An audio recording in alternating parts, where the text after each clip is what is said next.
Amados irmãos e irmãs, sendo bem sincero com vocês, a liturgia de hoje, de modo muito particular, o Santo Evangelho é muito clara a mensagem para nós. Jesus está dizendo que nós não devemos ser pessoas apegadas aos bens materiais, não devemos ter um coração ganancioso, avarento, porque aqueles que têm um coração ganancioso, avarento, podem até ser ricos para esse mundo, mas diante de Deus se tornará um miserável. Porque veja o que diz o finalzinho do Evangelho que acabamos de ouvir. Assim acontece com quem ajunta tesouros para si mesmo, mas não é rico diante de Deus. Então, a centralidade do Evangelho e de toda a liturgia é essa. Mas eu queria aprofundar alguns aspectos. Veja como começa o Santo Evangelho. Começa assim: alguém do meio da multidão disse a Jesus. Não sei se Jesus estava ainda pregando, mas se Jesus estivesse pregando, alguém interrompeu a pregação de Jesus e disse para Jesus o seguinte: Mestre, dize a meu irmão que reparta a herança comigo. Na cultura judaica, imaginemos uma família com 2 irmãos. O irmão mais velho tinha o direito de receber 2/3 da herança da família, ou seja, o filho mais novo ganhava bem menos do que o filho mais velho, o filho primogênito. Então, provavelmente, esse filho mais novo, que não aceita ganhar menos e que deseja que a herança da família seja repartida de forma igualitária, ele interpela Jesus e diz: Mestre, dize ao meu irmão que reparta a herança comigo. Mas veja qual é a resposta de Jesus. Mas antes da resposta de Jesus, por que o irmão mais velho, o primogênito, ele tinha 2/3 de herança? Ganhava 2/3 de herança, ou seja, mais do que o filho mais novo, porque dentro da cultura judaica, o filho mais velho tinha a incumbência, a responsabilidade de preservar a memória da família. E os bens da família eram uma forma, conservando-os, era uma forma de preservar, conservar a memória da família. E o valor aqui não é tanto o valor econômico, mas o valor afetivo para com os bens, porque recordava a história da família, fazia-se memória. Mas veja qual é a resposta de Jesus: Homem, quem me encarregou de julgar ou de dividir vossos bens? Jesus está dizendo: olha, eu não tenho responsabilidade sobre isso, de dividir os bens de uma família. Isso tem autoridades. Eu não sou responsável por isso. Jesus, ele sai de fininho, sai pela tangente e não se compromete com esta questão. Mas aí ele já aproveita a situação e ensina, e aí ele vai dizer: atenção, tomai cuidado contra todo tipo de ganância, porque mesmo que alguém tenha muitas coisas, a vida de um homem não consiste na abundância de bens. E aí no finalzinho, repetindo o que eu já li, Jesus vai dizer: assim acontece com quem ajunta tesouros para si mesmo, mas não é rico diante de Deus. E aí permitam-me contar uma historinha que é verdadeira, mas é triste. Eu conheci uma família que trabalhou muito para conseguir os seus bens. Inclusive, o pai desta família, ele conseguiu os seus bens, conseguiu acumular um valor bem significativo, ter casas de aluguel, sendo um homem, como diz aqui o livro do Eclesiastes, um homem que trabalhou com inteligência, competência e sucesso. Conheci.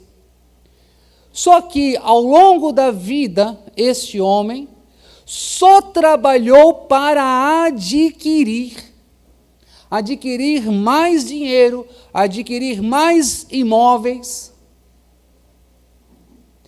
E ele trabalhou tanto que ele não tinha, ou agora ainda está vivo, mas não trabalha mais. Mas veja, ele trabalhava tanto que não tinha tempo para ir à missa, para as coisas de Deus, não tinha tempo.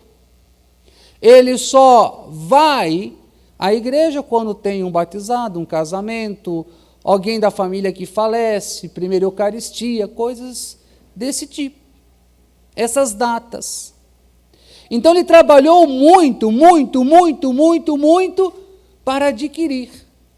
Só que agora ele já está com quase 70 anos e a sua esposa também. E como é que eles se encontram? Se encontram em depressão.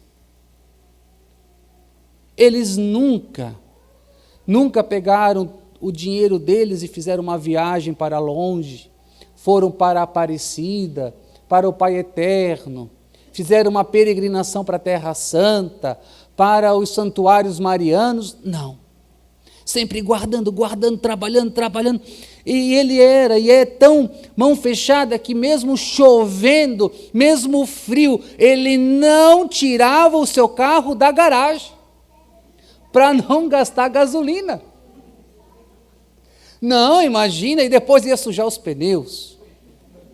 Então ele preferia ir de bicicleta para o trabalho do que sair com o seu carro para gastar. Só que no sábado de manhã, a primeira coisa que ele fazia depois de tomar café era, e certamente ainda é, lavar o seu carro. Tirava o carro da garagem e ficava ali, lavando.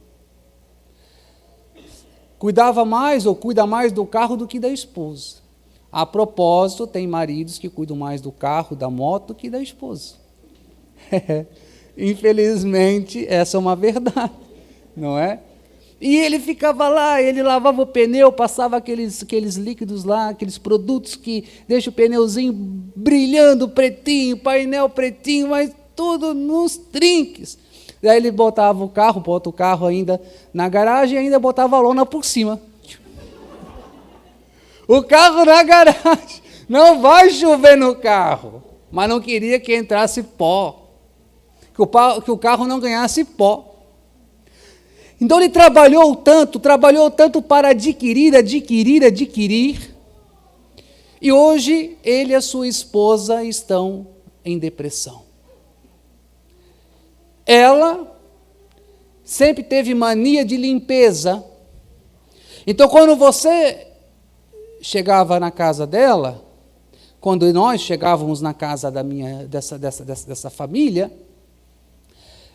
ela botava o café na mesa. Você imagina como é que é a cultura do alemão, já vai botando a chimia, o pão, vai botando tudo na mesa, vai convidando, vamos lá, vamos tomar café. Só que ela não parava, não sentava para conversar. Ela conversava trabalhando. Ela colocava a mesa e já ia lavando a louça do café. Ela ia varrer alguma coisa, ela não parava. E ela era tão obcecada pela limpeza, limpar piso, lavar azulejo e não sei o quê. Não estou dizendo que não devemos ser limpinhos, não é?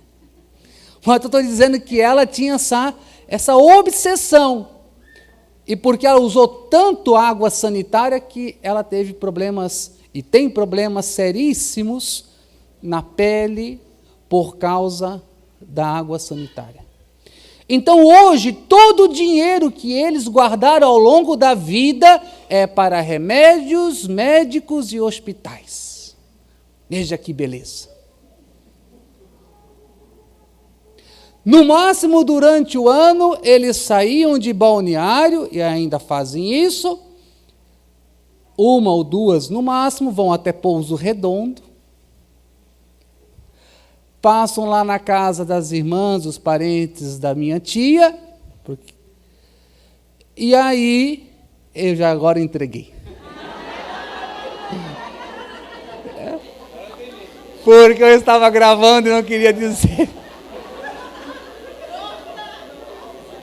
Vou ter que editar o vídeo.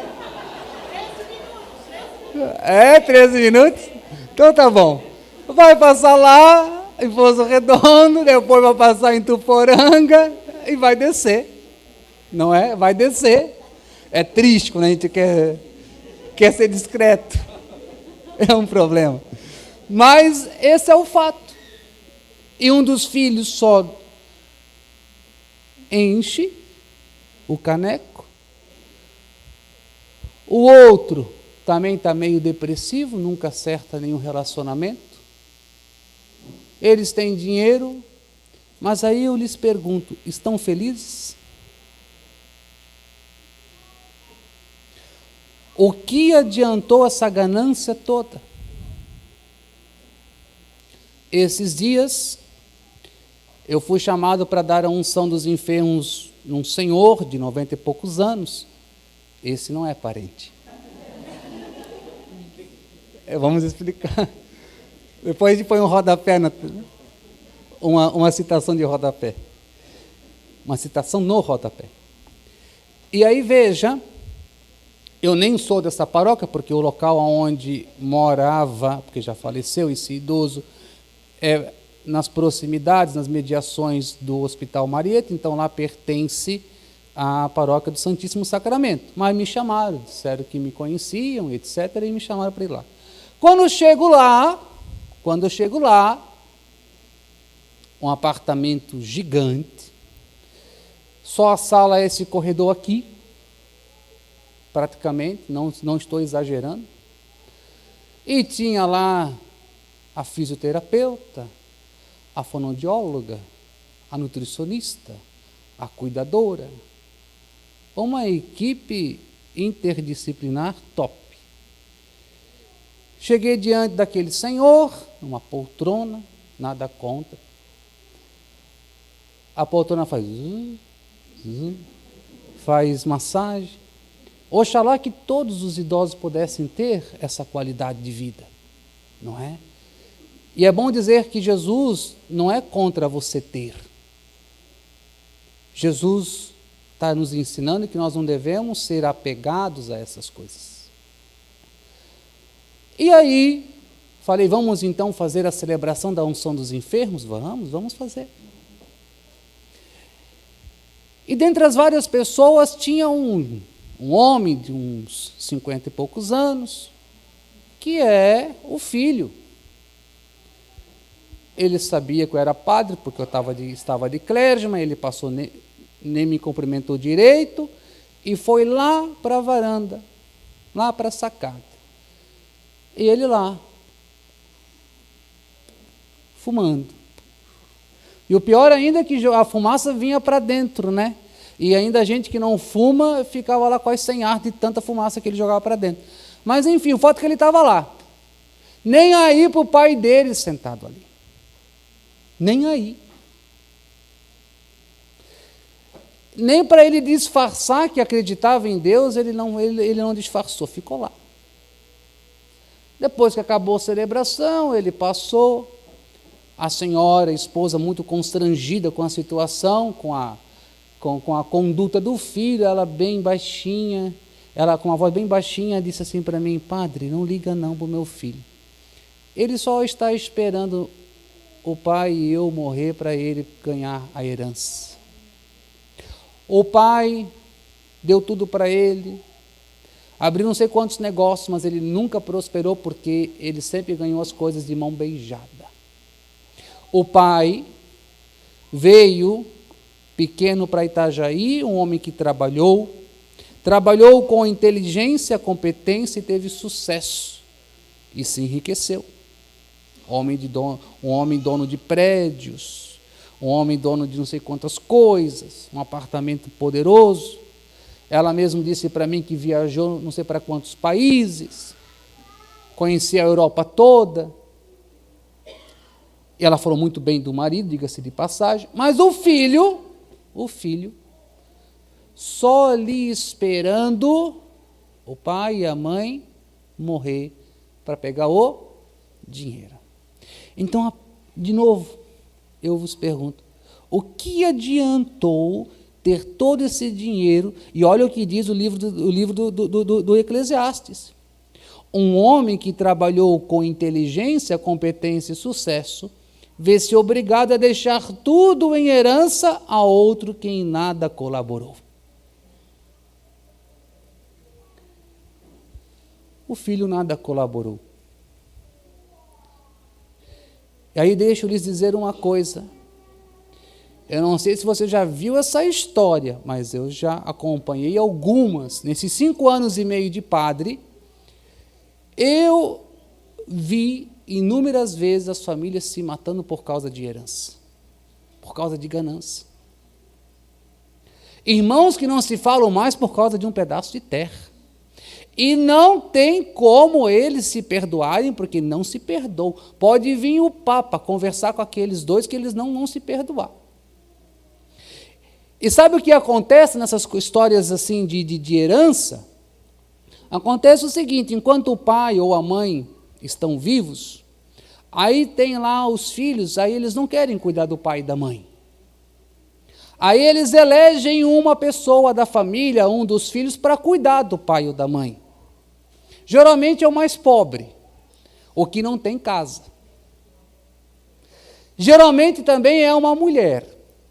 Aí os filhos dizem assim para a irmã, os irmãos dizem para a irmã: olha, mana, você cuida do pai ou cuida da mãe, quando o pai morrer ou quando a mãe morrer, a casa é sua. Você já ouviu essa história?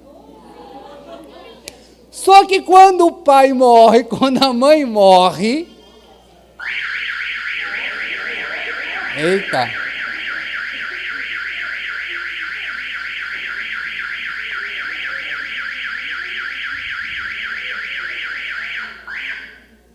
Quando o pai morre ou quando a mãe morre, que, atenção, volta para cá, que o pai ou a mãe está ali no caixão, já tem lá o genro, a nora, o sobrinho, dizendo: eu quero a minha parte. Eu não aceito que a tia vai ganhar a casa. Não, é meu direito, eu quero. Ah, imagina, eu vou deixar a minha parte para ela? Não. E aí começa a briga, começa a confusão.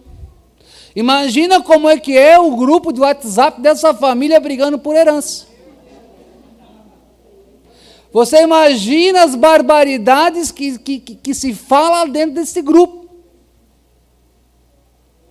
Por quê, meus irmãos? Porque o coração ainda está ganancioso. Porque ainda o seu coração não se converteu verdadeiramente ao Evangelho de Cristo.